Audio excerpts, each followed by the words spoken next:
बिस्मिल्लाहिर्रहमानिर्रहीम। अस्सलाम वालेकुम। मैं हूं मिसबा खान और आप देख रहे हैं मिसबा रिएक्ट। तो आज की वीडियो है सूरह लहब पे। सूरह लहब, द स्टोरी बिहाइंड सूरह लहब। अबू लहब हमारे प्यारे नबी सल्लल्लाहु अलैहि वसल्लम के चचा थे, जो कि इस्लाम उन्होंने कबूल नहीं किया और हमारे प्यारे नबी सल्लल्लाहु अलैहि वसल्लम के खिलाफ साजिशें करते रहे। और उनकी वाइफ और वो, चले आए देखते हैं सूरह लहब। ये बात है कुरान की। ये कोई कुरान नहीं है, ये बस झूठी शायरी है, मोहम्मद की शायरी। ये बात है उस आग की जो लगाएगी एक बीवी अपने शौहर के लिए। मोहम्मद के दर्द से मुझे सुकून मिलता है। गुलामों, ये कांटे उसके घर के सामने बिछा दो। ये कहानी है उस इंसान की जिसने रसूलुल्लाह को भरे बाजार में रुस्वा किया। मक्का वालों, इसकी बात मत सुनना, ये मेरा भतीजा मोहम्मद है और ये दीवाना है, दीवाना। सूरह लहब। वो देखो पागल आदमी। ये बात है सूरह लहब। तब्बत यदा अबी लहब व तब। अक्सर मुस्लिम फैमिलीज में बच्चों को कुरान का रट्टा लगवा दिया जाता है, मतलब पता होना हो, चारों कुल सूरह लहब याद होनी चाहिए। तब्बत यदा अबी लहब व तब। शायद इसी वजह से आज कुरान हमारे घरों में तो है लेकिन दिलों में नहीं। क्या है सूरह लहब? सुना अबू मनाल, अल्लाह ने अबू लहब का नाम लेकर सूरा नाजिल की है। खुदा की पनाह है भाई। कौन थी उम्मे जमील जिसका जिक्र अल्लाह ने इस सूरत में किया है? अभी बाजी, सुना आपने? कौन सी बात? उम्मे जमील का हार उसके गले की रस्सी बनेगा आखिरत में। और ऐसा क्या कर दिया इन दोनों मियाँ बीवी ने कि अल्लाह ने कुरान में अबू लहब का नाम लेकर इन्हें क्रिटिसाइज किया है? उसका अल्लाह हमें आग का अजाब देगा। कहता है मैं लकड़ियां उठाऊंगी अपने सर पर। और सबसे ज्यादा इम्पोर्टेंट, कैसे ये सूरत लिविंग प्रूफ है कुरान के मिरेकलस होने का, जानेंगे इस वीडियो में। वम्रअतुहु हम्मालतल हतब फी जीदिहा हब्लुम मिन मसद। सूरह लहब मक्का में उस वक्त नाजिल हुई जब अबू लहब ने जुल्म की सारी हदें पार कर दी। वो अल्लाह के नबी को परेशान करता, उनको गालियां देता, उन्हें भरे बाजार रुस्वा करता। मेरे भतीजे ने बाप दादा का मजहब छोड़ दिया है, कहता है उस एक खुदा को मानो। इससे घटिया बात मैंने आज तक नहीं सुनी। ताज्जुब है। मगर इस सब की शुरुआत उस सुबह हुई जब सूरज की किरणें मक्का की जमीन को चूम रही थी। ऊंट रेतीले मैदानों में दौड़ पड़े थे। कोई सुबह सुबह खुद को शीशे में निहार रहा था, कोई नाश्ता कर रहा था, तो कोई अभी बिस्तर पर अंगड़ाइयां ले रहा था। यहाँ हाथ जीते जा रहे हैं और इन्हें दिन भर बिस्तर तोड़ना है और काम ही क्या है? ए जी, अब सोते ही रहोगे क्या? लेकिन कोई था जो सफा के पहाड़ पर चढ़ रहा था। वो पहाड़ पर कौन है? मोहम्मद। ये वो पहाड़ था जिस पर चढ़कर मक्का वाले एक दूसरे को इकट्ठा करते, कोई खास बात बताते। सुभान अल्लाह। या सबाहा। सफा के पहाड़ पर चढ़कर अल्लाह के नबी ने एक गहरी सांस ली और फिर जोर से पुकारा, या सबाहा। हमला। यह अजान नहीं थी, न ही किसी सौदागर की सदा, यह खतरे की पुकार थी। इसका मतलब था कि ऐ लोगों, उठो और मेरी बात सुनो, तुम पर एक खतरा आन पड़ा है। लगता है कोई मुसीबत आई है। लोग अपने घरों से, अपनी दुकानों से, अपनी बातों से निकल पड़े और फिर जब सब लोग सफा के पहाड़ के नीचे जमा हो गए तो अल्लाह के नबी ने उन सबको एक नजर देखा और फिर इनसे एक सवाल पूछा कि लोगों, अगर मैं तुमसे कहूं कि इस पहाड़ के पीछे दुश्मन की फौज तुम पर हमला करने आ रही है, क्या तुम मेरा यकीन करोगे? लोग चिल्ला उठे, हाँ बिल्कुल करेंगे, क्योंकि आप सच्चे हैं, आप अमीन हैं, आप सिद्दीक हैं, आप मोहम्मद हैं। इन सब लोगों के जवाब सुनकर अल्लाह के नबी एक लम्हे के लिए रुके और फिर उन्होंने इन सब से कहा कि ऐ लोगों, मैं तुम्हें खबरदार करता हूँ उस आने वाले अजाब से जो बड़ा सख्त है, और इबादत करो उस एक रब की जो सारी कायनात का मालिक है। ये बात सुनकर अचानक वहाँ की हवा बदल गई, उनके चेहरों पर चीखता सन्नाटा छा गया। वो सब एक दूसरे को हैरानी से देखने लगे। ये क्या कह रहे हैं? ताज्जुब है। ये बात तो कभी सुनी नहीं। तो क्या अपने बाप दादा का दीन छोड़ दें? अपने खुदाओं को नाराज कर दे। और फिर एक आदमी खड़ा हुआ, गुस्से और नफरत से भरा हुआ। वो चिल्लाया, भतीजे तब्बन लका अली हाजा जमातना। अरबी की इस इबारत का मतलब था कि सत्यानाश हो तेरा, टूट जाएं तेरे हाथ। क्या तूने हमें इसीलिए यहाँ जमा किया है? ये आदमी और कोई नहीं बल्कि रसूलुल्लाह का चचा अबू लहब था। उसकी बद्दुआ आसमान से टकराकर वापस उस पर आ गिरी। उसके नसीब के पन्नों में जहन्नम का अजाब हमेशा के लिए लिख दिया गया। लेकिन अल्लाह ने अभी अपने नबी को ये बात नहीं बताई। स्कॉलर्स कहते हैं कि अगर ये सूरत इस वक्त नाजिल हो जाती तो मक्का के लोग कहते उस पर कैसे भरोसा करें, वो अपनों की बुराई करता है। असल में उस दौर में मक्का में चाचा का दर्जा बाप के बराबर होता है, स्पेशली जब सगे वालिद का इंतकाल हो चुका हो। वक्त गुजरता रहा, अल्लाह के नबी जगह जगह घूम घूम कर एक अल्लाह की इबादत करने का मैसेज पहुंचाते रहे। लेकिन अबू लहब वो आप सल्लल्लाहु अलैहि वसल्लम के पीछे पीछे जाता। अब ये कौन सी नई शायरी ले आया है? यहाँ तक कि वो बाजार के शरीर लड़कों को मोहम्मद सल्लल्लाहु अलैहि वसल्लम के पीछे लगा देता और उनसे कहता कि इनको पत्थर मारो मारो मारो, लेकिन इसका जुल्म यही नहीं रुका। इसकी बीवी यानी रसूलुल्लाह की चाची उम्मे जमील, जो कमाल की खूबसूरत औरत थी, नए नए तरीकों से नबी को परेशान करती। आप सब तो मक्का के बड़े सरदार हैं, फिर अहमद का बॉयकॉट क्यों नहीं करते? सही कहा, बॉयकॉट करो उसका। हाँ, बॉयकॉट करो उसका। सही कहा, हाँ, बॉयकॉट करो उसका। और हद तो जब हो गई जब इसने अपने दोनों बेटों को यह हुक्म दिया कि वो अपनी बीवियों को तलाक दें, क्योंकि इन दोनों की बीवियां आप सल्लल्लाहु अलैहि वसल्लम की बेटियां थीं, उम्मे कुलसुम और रुकैया रज़ियल्लाहु ताला अन्हा। तुम्हारा चेहरा भी मुझ पर हराम है अगर तुमने अपनी बीवियों को तलाक नहीं दिया।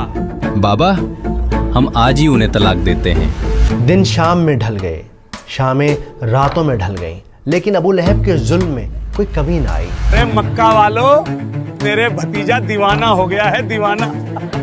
इसकी बात मत सुनना। और जब इसके जुल्म की इंतहा हद से पार हो गई, तब अल्लाह सुब्हानहू तआला ने नबुव्वत के 10वें साल में सूरह लहब को नाजिल किया। अबू हादी, हमें वो सूरा तो सुनाओ जो नबी पर नाजिल हुई है। बिस्मिल्लाहिर्रहमानिर्रहीम। तब्बत यदा अबी लहब व तब मा अगना अन्हु मालुहु व मा कसब सयस्ला नारन ذات लहब वम्रअतुहु हम्मालतल हतब फी जीदिहा हब्लुम मिन मसद। आइए अब इस सूरत को सिनेमैटिक अंदाज से समझते हैं, आसान तरीके से। तो पहली आयत है तब्बत यदा अबी लहब व तब। पहली आयत में अल्लाह ने कहा कि टूट गए दोनों हाथ अबू लहब के और बर्बाद हो गया वो। अब यहाँ पर दो बातें हैं जो नोट करने वाली हैं। पहली बात ये है कि जो पूरी आयत है, ये आयत असल में पास्ट टेंस में बात कर रही है, यानी ऐसा नहीं कि अबू लहब के हाथ टूटेंगे, असल में उसके हाथ टूट चुके। जिस लम्हे उसने नबी पाक की शान में गुस्ताखी की, उसी लम्हे उसके हाथ टूट गए। तो ये काम 100% हो चुका है, उसके हाथ टूट चुके हैं। लेकिन अबू लहब फिर भी बाज ना आया। जब ये सूरत नादिल हुई तो वो लोगों से कहता, वो कहता है मेरे हाथ टूट गए। कहाँ टूटे मेरे हाथ? सही सलामत तो हैं। हम जंगे बदर के बाद जब आप सल्लल्लाहु अलैहि वसल्लम की ज़िंदगी को देखेंगे, तब हमें पता चलेगा कि कितनी बुरी तरह वो मरा और किस तरह से आयत बिल्कुल सच्ची साबित हो गई। अब यहाँ पे नोट करने वाली दूसरी बात है, बहुत इंपॉर्टेंट बात है, कि हाथों की ही क्यों बात हो रही है। ये क्यों कहा जा रहा है कि हाथ टूट गए? ये क्यों नहीं कहा जा रहा कि सर टूट गया, पैर टूट गया, हार्ट फेल हो गया? क्यों नहीं कहा जा रहा? मैं कहता हूँ इसके लिए ना आप ये सीन देखिए।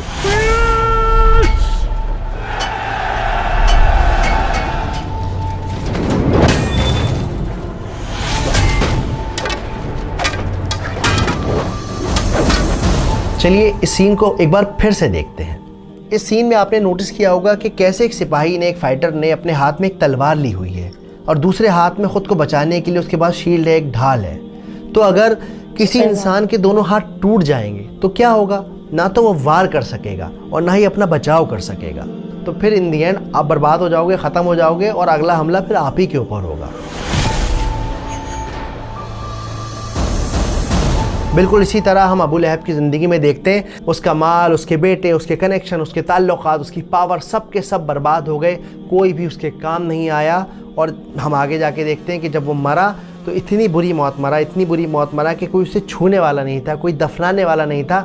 کئی دنوں تک اس کی لاش سڑک پر سڑتی رہی, لوگ پریشان ہوتے رہے, یہاں تک کہ اس کے اپنے لڑکوں نے بھی اسے چھونے سے, گھر میں رکھنے سے منع کر دیا. ارے ابو لہب کے بیٹو, اپنے باپ کی لاش تو ٹھکانے لگاؤ, بدبو سے لوگ الٹی کر رہے ہیں. اب آتے ہیں آیت نمبر 2 پر. ما اغنا عنہ مالہ وما کسب, نہ ہی اس کا کوئی مال اس کے کام آیا, نہ ہی اس کی کوئی اولاد اس کے کام آئی.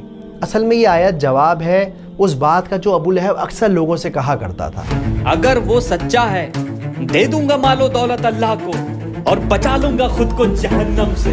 اب یہاں نوٹ کرنے والی بات یہ ہے کہ یہ جو کسب کا لفظ ہے اس کا مطلب ہوتا ہے کمائی کے, ارننگ کے. کبھی کبھی لوگوں کے پاس بڑا پیسہ ہوتا ہے, باپ دادا نے ان کے کما کے چھوڑا ہوا ہوتا ہے, پر یہ کسب کا لفظ استعمال کیا جاتا ہے اپنی کمائی کے, جو آپ نے خود کمائی ہے. آپ صلی اللہ علیہ وآلہ وسلم کی ایک حدیث ہے جس میں وہ کہتے ہیں کہ انسان کی سب سے بہتر کمائی اس کی اولاد ہے, اور جس طرح سے ہم دیکھتے ہیں کہ اس کی اولاد اس کے کام نہیں آئی. اگلی آیت کی طرف بڑھتے ہیں, آیت نمبر 3.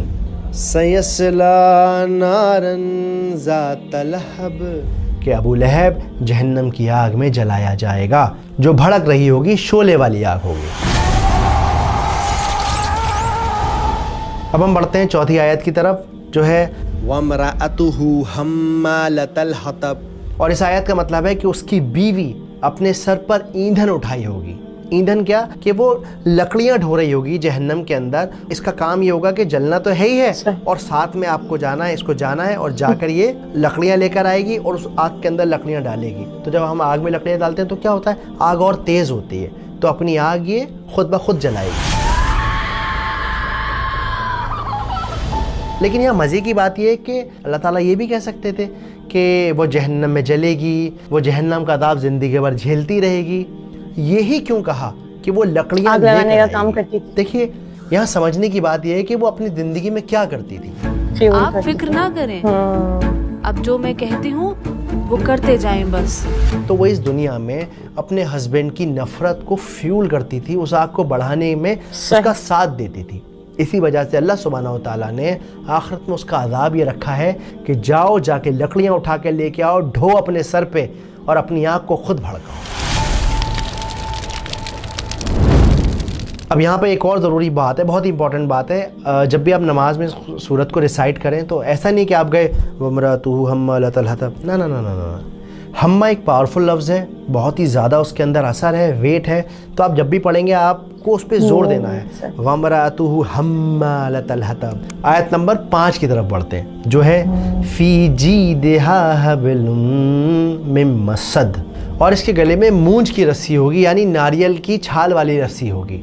یہاں پر جیدیہا کا جو لفظ ہے, اس لفظ کا استعمال ہوتا ہے خوبصورت گردن کے لیے, ایسی گردن جو زیور سے لدی ہوئی ہو. کمال کی بات یہ ہے, مزے کی بات یہ ہے کہ رسی کا ذکر کیوں ہے اور گردن کا ذکر کیوں ہے. تو اس کے پیچھے کی بات یہ ہے کہ ام جمیل ایک خوبصورت سا اپنے گلے میں ہار پہنا کرتی تھی. وہ مکہ والوں سے کہتی تھی, اپنے نوکروں سے کہتی تھی, عام لوگوں سے کہتی تھی, میرے گلے کا یہ ہار میں اس کو دوں گی جو محمد کے خلاف کھڑا ہوگا, میرا ساتھ دے گا. اور اسی وجہ سے یہاں یہ منشن کیا گیا ہے کہ اس کے گلے میں مونج کی رسی ہوگی, بل والی رسی ہوگی, تکلیف دینے والی رسی ہوگی اس کی اس گلے میں جس میں وہ ہر وقت ہار پہنے رہتی تھی. یہ تھی سورہ لہب کی انڈرسٹینڈنگ. اب سب سے ضروری بات یہ کہ سمجھنا یہ ہے کہ آج ہماری زندگی میں اس کا کیا ریلیونس ہے. جو میں سمجھاؤں اس حساب سے بتاتا ہوں کہ سب سے پہلی بات تو یہ کہ سورت اس لیے نازل کی گئی ہے کہ وہ جو اللہ کے نبی کا دشمن ہے وہ اللہ کا دشمن ہے. جس سپیڈ سے وہ اللہ کے نبی کی طرف بڑھ رہا تھا ظلم کرنے کے لیے, اس سے کہیں گنا زیادہ سپیڈ سے اللہ کا عذاب ابو لہب کی طرف آ رہا تھا اور آ چکا تھا, اسے خبر نہیں تھی. اب آتے ہیں دوسرے ریلیونس کی طرف جو میں سمجھاؤں, جو آج ہم اپنی زندگی میں اپلائی کر سکتے ہیں. دیکھیے میاں بیوی ایک دوسرے کا سایہ ہوتے ہیں, دوست بھائی ایک دوسرے کا سایہ ہوتے ہیں. सही बात है, ऐसे ही होता है। अब कई बार क्या होता है कि हमारा दोस्त किसी की चुगली करता है, तुझे पता है ऐसा हो गया। अबे नहीं, क्या बात कर रहा है? और बता। अक्सर मियाँ बीवी में भी ऐसा होता है, अपनी जिंदगी को छोड़ के दूसरों की जिंदगी में बड़ा झांकते हैं। अरे फलाने की लड़की भाग गई, तुम्हें पता चला?